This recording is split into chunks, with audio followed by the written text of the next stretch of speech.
আসসালামু আলাইকুম ভিউয়ার্স, আজকে আপনাদের সাথে শেয়ার করব আমাদের সকলেরই প্রিয় মৌসুমী ফল আমড়ার আচারের রেসিপি। এই রেসিপিটি ঝামেলাবিহীন খুবই সহজভাবে দেখানোর চেষ্টা করেছি। বরাবরের মতোই পুরো ভিডিও জুড়ে আপনাদের সাথে আছি আমি মুক্তা সুলতানা। চলুন তাহলে শুরু করি। বিসমিল্লাহির রহমানির রহিম। প্রথমে নিচ্ছি 2 টেবিল চামচ শুকনা গোটা সরিষা এবং 2 টেবিল চামচ গোটা 5 ফোড়ন। এই শুকনো মশলাগুলো হালকা আঁচে খুব ভালোভাবে টেলে নিব। পুরো ভিডিওটি শেষ পর্যন্ত দেখলে আশা করছি উপকৃত হবেন। যারা আজকেই প্রথমবারের মতো আমার চ্যানেল ভিজিট করছেন তারা অবশ্যই সাবস্ক্রাইব করে নেবেন। এতে করে আমার নতুন ভিডিও আপলোড হওয়ার সাথে সাথেই নোটিফিকেশন পেয়ে যাবেন। আর যারা সাবস্ক্রাইব করে প্রতিনিয়তই আমার সাথেই আছেন তাদের সকলকে জানাচ্ছি অসংখ্য ধন্যবাদ।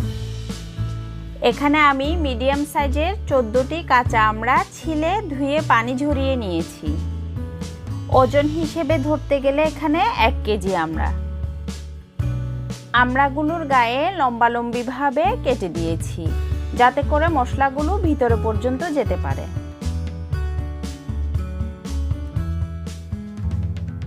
এখন একটি শুকনো হাঁড়িতে 1.5 কাপ পরিমাণ সরিষার তেল নিয়ে চুলার আঁচ মিডিয়াম হাই রেখে খুব ভালোভাবে গরম করে নিব। তেল গরম হয়ে এলেই দিচ্ছি 6টি এলাচ, 2 টুকরো দারুচিনি, 2টি তেজপাতা এবং 100 গ্রাম পরিমাণ জুলিয়ান কাট করে কাটা আদা। মশলাগুলো 2 মিনিট ভেজে এখন দিয়ে দিচ্ছি আমড়া।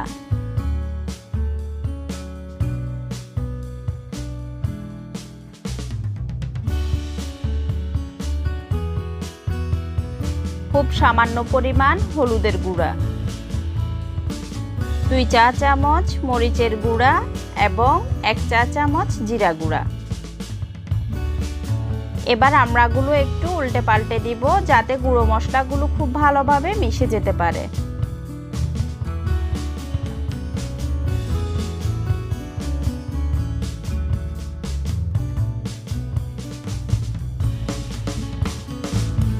এই সময় চুলার আঁচ কমিয়ে মিডিয়াম লো করে দিব এবং কিছুক্ষণ ভাজতে থাকবো।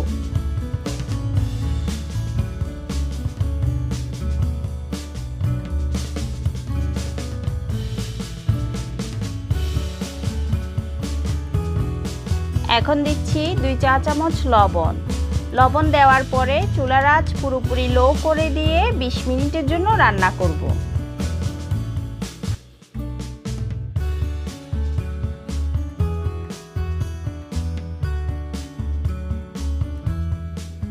বিশ মিনিট পর একটি কাঠি বা টুথপিক দিয়ে চেক করে নিতে হবে। যদি ইজিলি কাঠি ঢুকে যায় তাহলে বুঝতে হবে আমড়াগুলো খুব ভালোভাবে সেদ্ধ হয়েছে। এই পর্যায়ে দিয়ে দিচ্ছি মিডিয়াম সাইজের একটি রসুনের আস্ত কোয়া। রসুনের কোয়াগুলো আমি টিস্যুর সাহায্যে মুছে নিয়েছি। ভিজা অবস্থায় দিলে আচার নষ্ট হয়ে যাওয়ার সম্ভাবনা থাকবে। এবার একটি হামানদিস্তার সাহায্যে আগেই টেলে নেওয়া শুকনো মশলাগুলো গুঁড়ো করে নিব। এই সময়ে মশলাগুলো রুম টেম্পারেচারের ছিল। এই কাজটি আপনারা শিলপাটায় অথবা ব্লেন্ডারেও করতে পারেন। শুধু খেয়াল রাখতে হবে পুরোপুরি যেন মিহি হয়ে না যায়। এখন দিচ্ছি 1.5 কাপ চিনি এবং 1 কাপ ভিনেগার। চিনি দেওয়ার সময় শুধু খেয়াল রাখতে হবে আপনি কতটুকু টক অথবা মিষ্টি খেতে পছন্দ করেন। এবার গুঁড়ো করে নেওয়া শুকনো মশলাগুলো দিয়ে নেড়েচেড়ে আরও 10 থেকে 15 মিনিট মিডিয়াম লো আঁচে রান্না করে নিব।